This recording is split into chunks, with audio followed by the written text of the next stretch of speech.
O gece arkadaşlarımla beraber Sarıyer tarafında bir mekanda oturmaktaydık. Muhabbet ederken bir anda telefonlarımıza bildirim geldiğini gördük.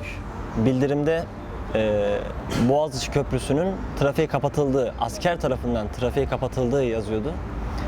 Tabii hiçbir şey anlamamış çünkü rutin olarak trafiğe kapanabilir ama askerin kapatması bizi biraz endişelendirmişti.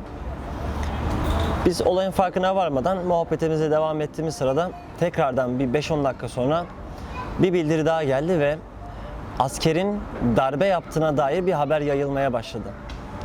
O an biz ne yapacağımızı şaşırdık ve bir an önce oradan çıkmak istedik. Çünkü ailemiz, akrabamız, arkadaşlarımız, herkes bulunmuş olduğumuz ilçede, Esenler'de. O yüzden bir an önce bizim Sarıyer'den çıkıp Esenler'e gelmemiz lazımdı. Sarıyer'den çıkarken her köşeyi resmen polis tutmuştu. Yani polis bizim geçmemize izin vermiyordu.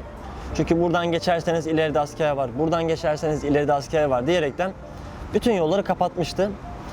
Kısa bir süre bekledikten sonra açık olan bir yoldan devam ettik ve yolda giderken bazı araçlara şahit olduk. Yani sahipleri tarafından terk edilmiş, stop olarak bırakılmış, sahipsiz sivil araçlar.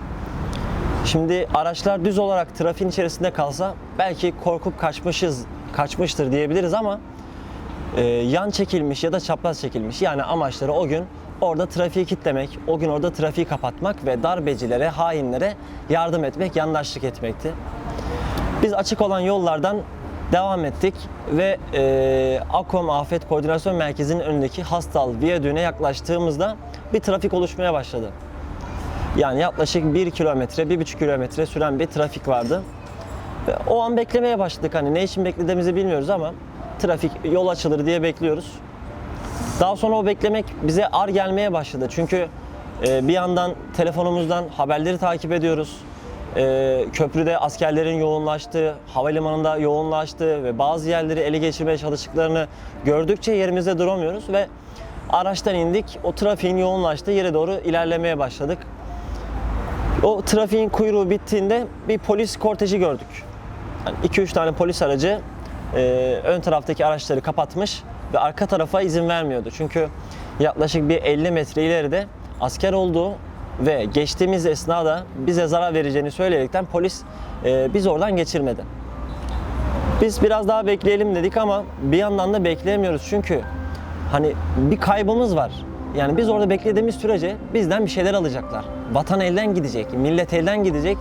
Bekleyemiyorduk yani. Tekrar geri döndük. O sırada yolun açılabileceği söylendi. Polisin önündeki birkaç tane sivil araç park edilmiş durumda, stop halde bırakılmış. Ve biz etrafımızdaki arkadaşlara seslenerek, çevremizdeki diğer araçlara seslenerek onları da oraya çağırmaya çalıştık.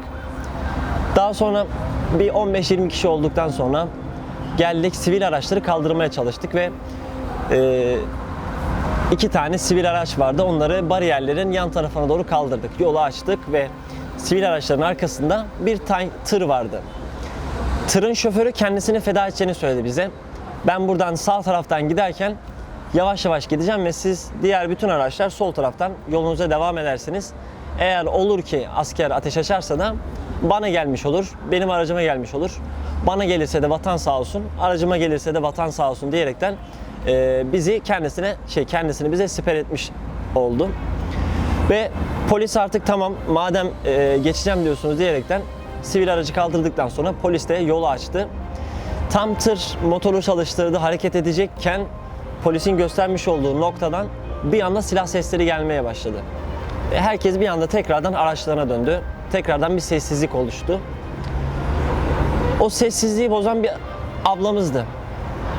Bir anda aracından çıkarak etrafındaki özellikle erkeklere bağırarak "Oturmaya mı geldiniz buraya? Neden korkuyorsunuz?" gibi hitaplarla onları bulmuş olduğu durumda yani araçlarından çıkartmaya çalıştı. Hani ben kadın halimle burada en önde koşarken siz nasıl erkek halinizle araçlarınızda oturursunuz diyerekten diğer erkekleri de diğer vatandaşları da yanına çağırdı ve biz tekrardan polise doğru yürümeye başladık. O sırada bir çatışma oldu ve bizi oradan yolda bekleten polislerimizden birisinin vurulduğunu gördük.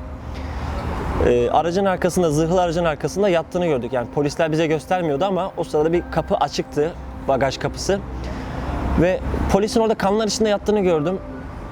Yani gerçekti bunlar, yani hayal değildi ya da bir film değildi, bir dizide değildik o an.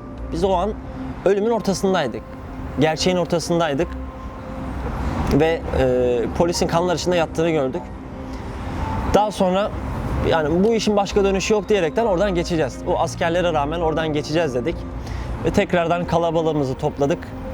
Bize bir Rizeli bir amcamız vardı, bize öncülük etti. Hep beraber yaklaşık 50-60 kişi, elimizde ne sopa, ne taş, ne bıçak, ne de herhangi bir alet, yani hiçbir şekilde elimizde bir şey olmadan sadece dilimizdeki tekbirlerle. Yani o an sadece Allah'a güvendik, başka hiç kimseye güvenemezdik. Ve o an belki az rastlanılır bir şey, önünde mermilerin sektiğini gördüm. Yani o çevremizdeki kaçmamız için bize ateş eden askerler, kaçmamız için değil, ölmemiz için resmen üzerimize mermi yağdırmaya başladılar. Önümüzdeki araçların yoğunluğundan dolayı mermiler bizi isabet etmedi ve önümüzde seke seke devam etti. Tam o esnada bir başka polis birliği daha olay yerinde intikal etti ve askerlere karşı bizi savunmaya başladı. Ve o an yani çıkabilir durumdaydık. Buradan çıkacağız dedik ve tam o sırada Hastal, o Viyadük'ün etrafındaki camilerden bir silah sesi yükselmeye başladı. Yani o gün Perşembe değildi, Perşembe selası desek ya da o an bir cenaze de olamaz. Bu sela nedir diye düşünmeye başladık. Çünkü ezan vakti değil, bir şey değil ve adeta her yerimizi saran bir sesle bir sela yükseldi. O silah seslerinden sonra herkes araçlarına bindi ve o polislerimize göstermiş olduğu noktadan yolumuza devam ettik. İlk önce Esenler'e gelmek istedik ama Esenler'de herhangi bir durumun olmadığı, yani bu durumun önlendiği söylendi. 15 Temmuz, şu anki 15 Temmuz Millet Bahçesi'nin orada yer alan Metris kışlasında bir kalkışma olmuş ve o kalkışma tanklar ve zırhlı birlikler Esenler İç Emniyet Müdürlüğü'nün önüne gelmiş. Ama Esenler halkının dik duruşu, vakır duruşuyla bu girişim engellenmiş ve ne Emniyet Müdürlüğü ne de Esenler'in bir başka yeri teslim edilmemiş. Ve polis ekiplerimiz Metris kışlasının önüne set kurmuş. Oradaki hiçbir askeri çıkartmadı ve dışarıda olan bütün askerleri de tutuklamışlardı. O yüzden biz burada durmaya gerek yok dedik. Havalimanına gitmemiz lazımdı. Çünkü askerler orayı da sarmıştı. Askerlerin sardığı birçok nokta vardı. Büyükşehir Belediyesi, valilikler, parti binaları. Ama orası daha önemliydi çünkü o gün halkın dik duruşunu sağlayan bir isim vardı. Yani bir lider vardı. Türkiye Cumhuriyeti belki uzun yıllar boyunca halkına kendisini hizmet için adamış, feda için adamış böyle bir lider görmemişti. Yani o gün biz oraya gitmemiz lazımdı. Çünkü liderimiz oraya gelecek ve bir türlü gelemiyordu. O gün orada olup onu korumamız, onun yanında olduğumuzu göstermemiz lazımdı. O nasıl ki internet üzerinden vatandaşlarına seslenip ben sizin yanınızdayım, halkın gücünün önünde başka hiçbir güç diyerekten bütün vatandaşlarımızı sokağa çağırdığında siz gelin biz ölümüne diyerekten seslendiği için bizim orada olmamız lazımdı. Ve arkadaşlarımızla beraber havalimanına doğru yola çıktık. Fazla ilerleyemedik çünkü yoğun bir insan trafiği vardı.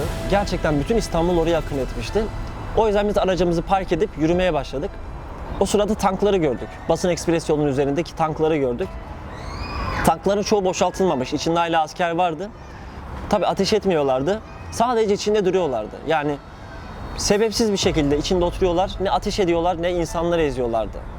Atış alanındaki, atış alanı köprüsünün oradaki tank Esenler'de birçok vatandaşımızı ezmişti. Ama oradakiler hiçbir şey yapmıyordu adeta. Daha sonra halkın bir kısmı bu yaşanılan olayın nefretiyle tanklara saldırırken bir kısmı da tankların içindekini anlamaya çalışıyordu. O sırada içerideki askerlerden birisi tankın kapağından kafasını çıkarttı ve askeri gördüğümüzde direkt şunu anladık. Bu bir vatanın görevini yapmak için askere gitmiş olan bir bir kardeşimiz. Çünkü yüz ifadesi, suratı, yani tıraş hali bile belliydi yani. Bu bir erdi, askerdi. Ve kameralara ya da başka hiç kimseye gözükmeden şu sözleri söyledi. Abi lütfen çekmeyin. Annem beni hain gibi görmesin. Ben hain değilim. Bizim hiçbir şeyden haberimiz yoktu. Bu söylemleri söylerken bazı sinirli vatandaşlarımız, olayın nefretiyle bürünmüş vatandaşlarımız saldırmaya devam ediyordu ve birkaç vatandaşımız tankın üzerine çıktı. Kol kanat gelmeye başladı. Yani çünkü o askerin bir suçu yok dedi. Bu belliydi. Evet, o gün askeri bir darbe vardı. Ama bu darbe bütün askerlerin yaptığı bir darbe değildi. Suçsuz günahsız olanlar da vardı ve o askeri kol kanat gererek aşağı indirdiler. Ve birkaç tane da aynı şekilde tankın içerisine asker çıkartıldı. Daha sonra biz havalimanına doğru ilerlemeye başladık ve yolda adeta bir sel vardı. Yani biz havalimanına doğru koşarken havalimanından da bize doğru koşan insanlar vardı. Burası tamam, başka yere gidelim dercesine insanlar oraya doğru da koşmaya başladılar. Havalimanının girişine geldik. Tabi hala askerler vardı içeride. Polisler tamamen etkisiz hale getirememişti. Ve Cumhurbaşkanımızın kısa bir süre içerisinde buraya iniş yapacağı söylendi. Ve biz de orada bekliyorduk. O sırada alan bomboş bir alan. Üzerinde hiçbir bina yok. Çevremizde bir bina yok. Orada toplanmış beklerken bir sesler duyduk. Yani uçak sesi gibi değildi bu ses. Bir an bir baktık. Yaklaşık 30 metre 40 metre üstümüzde jetlerin yani ara ara uçtuğunu gördük. Birkaç tane jet alçak uçuş yaparak üzerimizden geçiyorlardı. Yani oradaki insanların üzerlerine baktım. Çelik yelekleri, ellerinde silahları, tabancaları, taşları, sopaları hiçbir şey yoktu. Sivil insanlardı. Hepsi sivil vatandaştı. Ve o jetler alçak uçuş yaparken hiçbirisi endişelenmedi. Birisi üzerimize bomba atar, ya şunu yapar, buraya saklanalım, buraya girelim demiyorlardı. Apaçık bir alanda herkes orada ölümü bekliyordu. Ve daha sonra ellerine geçirdikleri yerlerden buldukları taşları, sopaları jetler her alçak uçuş yaptığında üzerlerine fırlatıyorlardı. Asla bir ümitsizlik yoktu, asla bir umutsuzluk yoktu. Yani o gün o vatan kurtarılacaktı ve o vatanı kurtaracak olan da bu vatanın içerisinde yaşayan milletti. O gün vatanı millet kurtardı. Ve bu sayede insanların içerisindeki iman, cesaret, darbeyi engellemiş oldu. O gün tabii bir sonraki gün biz haberleri izlediğimizde 240 civarında vatandaşımızın şehit olduğu haberlerini görmüştük ve daha sonra bu sayı yaralıların da şehit olmasıyla artmıştı. İnsanlar yani o gün şuna hazırdı yani.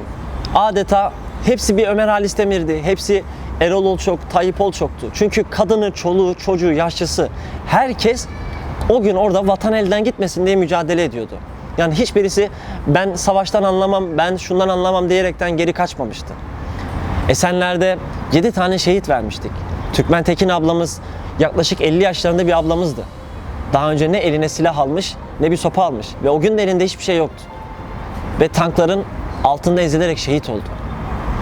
Ve daha nicesi Ahmet Kocabay, Muhammed Aksu, bir sürü şehidimiz o gün sivil olarak darbeyi engellemek için meydanlardaydı, tankların altındaydı, tankların karşısındaydı. Ve ben hep o gün şunu söyledim, 240 kişi şehit oldu ama milyonlarca insan şehit olmayı bekliyor. Yani bugün vatana en ufak bir şekilde tehdit eden olursa ben inanıyorum ki o gün o meydanlarda olan bütün halk, o milyonlarca insan aynı şekilde bu insanların bu gücün karşısına geçecektir. Türkiye Cumhuriyeti Devleti 1923'te kurulmuş olan bir devlet olabilir ama biz 100 yıllık bir devlet değiliz. Biz binlerce yıllık maziye ait bir milletiz. Bizim devletlerimizin ilk kurucularından Metehan, benden eğrimi isteyin, benden atımı isteyin, benden çadırımı isteyin veririm. Ama benden vatanımın bir parçasını isterseniz bunu kesinlikle size vermem ve karşınızda olurum demiş. Biz o gün Metehan'dık, biz o gün Ömer Halis Demir'dik, Seyit Onbaşı'ydık. Türk devletlerinin kurulduğu ilk günden bugüne kadar mazileriyle, kahramanlıklarıyla büyüdüğümüz ne kadar büyüğümüz varsa o gün meydanlarda olan insanlar onlardan her biriydi. Hiçbirisi ölümden korkmadı, hiçbirisi silahlardan, tanklardan, uçaklardan korkmadı ve hepsinin dilinde tekbir sesleri, hepsinin kalbinde iman vardı. Biz ölürsek şehit oluruz, ölmezsek gazi oluruz niyetiyle meydanlardaydı. Ve o gün meydana çıkmış olan bütün vatandaşlar gazi olmuştur. Türkiye Cumhuriyeti Devleti'nin yarısından fazlası şu an gazi unvanı taşımaktadır. Çünkü biz o gün hepimiz bu darbeye şahit olduk, bu hain kalkışmaya şahit olduk ve o gün hepimiz gazi olduk. Bizlerin bu şahitliği, bizlerin bu gaziliği Türkiye Cumhuriyeti Devleti'ne daha fazla destek olmuştur. Ve ilerleyen yıllarda da Türkiye Cumhuriyeti Devleti'nin gücü, kuvveti bizim insanlarımızın bu göğsümüzü kapartan kahramanlıklarıyla, imanıyla daha da büyüyecektir, daha da kuvvetlenecektir diyorum. Ve o gün şehit olan, yani ismini bildiğimiz, bilmediğimiz bütün şehitlerimizin, 248 şehidimize tekrardan Allah'tan rahmet diliyorum. Ve Allah'tan onların şefaatini diliyorum. Çünkü onlar bizim için, bizim ailemiz, bizim gençlerimiz, bizim vatandaşlarımız için canlarını feda ettiler. Allah'a feda ettiler, vatana feda ettiler. Ben Allah'tan hepsinin şefaatini diliyorum. Ve o gün gazi olan vatandaşlarımız var. Şu an hala hasta olanlar, o günden kalma rahatsızlıkları yaşayanlar var. Bütün gazilerimize de Rabbimden acil şifalar diliyorum. Ve Mehmet Akif Ersoy'un İstiklal Marşı'nı yazdıktan sonraki söylediği sözle de sözlerimi tamamlamak istiyorum. Allah bu millete bir daha İstiklal Marşı yazdırmasın demişti. Ve ben de Allah bir daha bu millete böyle acılar yaşatmasın temennisiyle sözlerimi sonlandırmak istiyorum.